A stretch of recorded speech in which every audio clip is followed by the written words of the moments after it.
Normally हम लोगों के दिमाग में टैक्स और टैक्स रिलेटेड इन्वेस्टमेंट, टैक्स के बारे में कैलकुलेशन, ये सब मार्च का महीना जब शुरू होता है तब आता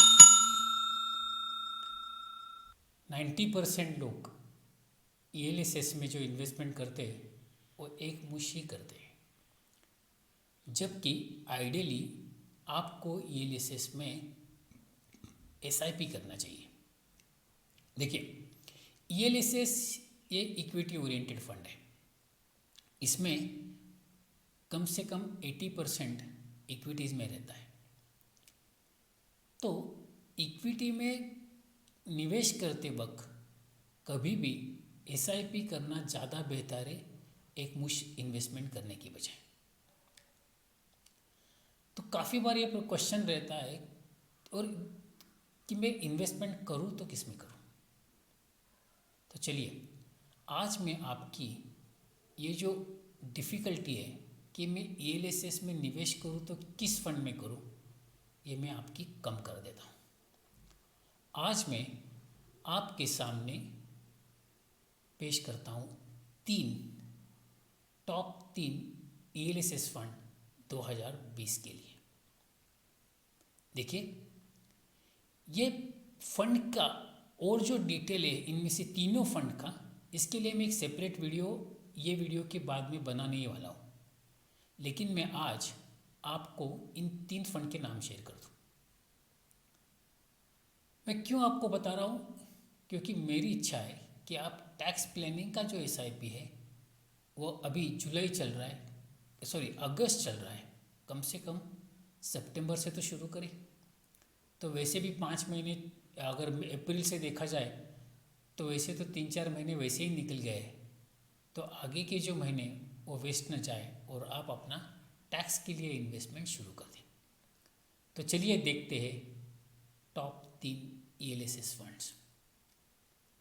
उससे पहले जान लेते हैं कि ELSS फंड में इन्वेस्टमेंट करने का फ़ायदा क्या है।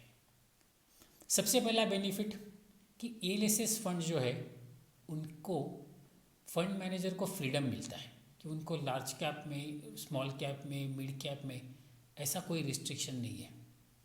वो किसी भी सेक्टर में, किसी भी कैपिटलाइजेशन के साइज़ के फंड कंपनीज में इन्वेस्टमेंट कर सकते हैं। दूसरा, यहाँ पे ELSS का जो लॉक इन पीरियड है वो बाकी जो टैक्स सेविंग है, जैसे कि बैंक के टैक्स सेविंग, फिक्स डिपॉजिट्स या फिर NSC, इन सब से कम है। वहाँ पे 5 साल का लॉक इन होता है, यहाँ पे आपको खाली 3 साल का लॉक इन है। उसके बाद कैसे कि यहाँ पे लॉक इन रहने की वजह से हम लोग उसको निकाल नहीं पाते और एक 3 साल के लिए तो इन्वेस्टेड रहते ही है, तो उसका भी एक अलग से बेनिफिट मिल जाता है।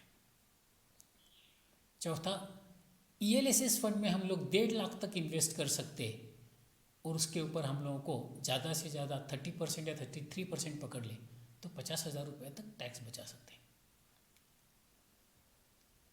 पांचवा, ELSS फंड का उपयोग हम लोग एक लॉन्ग टर्म गोल जो होते हैं, जैसे कि एजुकेशन है, मैरिज है या फिर रिटायरमेंट, उनके लिए एक बेहतर ऑप्शन करके ELSS की तरफ हम लोग देख सकते हैं। तो इसमें क्या होता है कि लॉन्ग टर्म का इन्वेस्टमेंट भी हो जाता है। समझो कोई आदमी रिटायरमेंट प्लानिंग भी कर रहा है, टैक्स भी बच रहा है, तो उसमें विन विन सिचुएशन आपकी बन जाती है। तो चलो देखते हैं 3 फंड्स। मेरा पहला फंड है Axis long term equity fund. मेरा दूसरा फंड है Canara Robeco equity tax saver fund. और मेरा तीसरा फंड है इन्वेस्को इंडिया टैक्स प्लान। अभी देखिए, यहाँ पे मैंने ये जो सीक्वेंस से फंड आपको इंट्रोड्यूस किया है, उसमें ऐसा नहीं है कि एक्सिस 1 नंबर पे, कैनरा 2 नंबर पे या 3 नंबर पे। आप ये तीनों फंड्स की जानकारी ले लीजिए और उसके बाद आपको डिसाइड करना है, या फिर आप अपने सलाहकार से या एडवाइज़र से पूछ के या डिस्ट्रीब्यूटर से पूछ के आप लोग सोच सकते हैं कि आपको किस में इन्वेस्ट करना है। लेकिन ये 3 फंड मेरे हिसाब से 2020 के लिए बेस्ट होंगे। तो पहले तो इन 3 ही फंड्स के जो है हम लोग कंपैरिजन कर लेते हैं। मैं हर पॉइंट पे कंपेयर नहीं कर रहा हूँ, लेकिन जहाँ पे मुझे लगता है कि कंपैरिजन देखना ज़रूरी है वो तीनों फंड की मैं यहाँ पे कंपैरिजन कर रहा हूँ। ये तीनों फंड मुझे अच्छे लगते हैं। मैं ये नंबर्स आपको पेश करके ये प्रूफ नहीं कर रहा हूँ कि कौन सा फंड अच्छा है और कौन सा फंड बुरा है। तो चलो देखते हैं कि एक्सेस में टोटल नंबर ऑफ शेयर्स कितने, तो 34, 36, 41। एक्सपेंस रेशियो एक इंपॉर्टेंट रोल प्ले करता है। एक्सेस का एक्सपेंस रेशियो है 1.72, इन्वेस्को का है 2.25, कैनरा रोबेको 2.27। इक्विटी अलोकेशन तीनों का लगभग 96-97% के करीब है।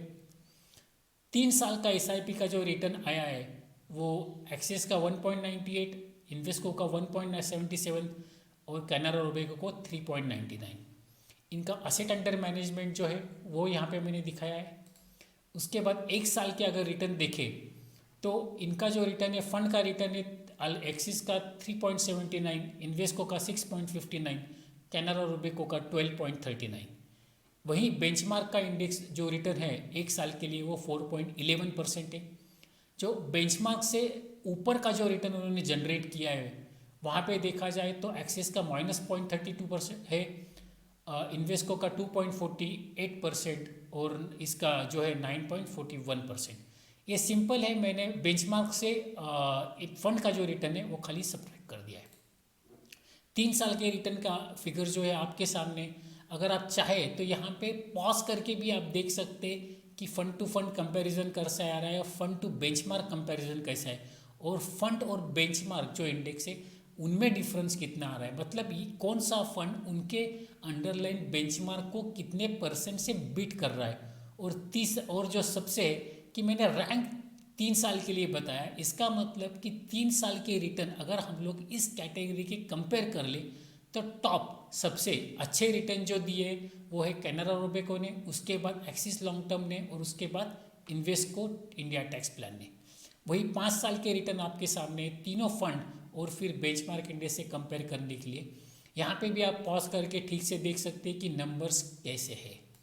उसके बाद मैंने जो रिस्क रेशोज़ है वो तीनों के कंपेयर कर दिए, और यहाँ पे मैंने सॉल्टिनो, स्टैंडर्ड डेविएशन, शार्प रेशो और बीटा, ये तीनों जो रेशोज़ है ये समझने के लिए मैंने एक मराठी में तो वीडियो बनाया था, मैं एक अलग से हिंदी में भी वीडियो बनाने वाला हूँ कि जहाँ पे मैं आपको समझाऊंगा कि सॉल्टिनो का मतलब क्या होता है, स्टैंडर्ड डेविएशन का मतलब क्या होता है, शार्प रेशो क्या होता है।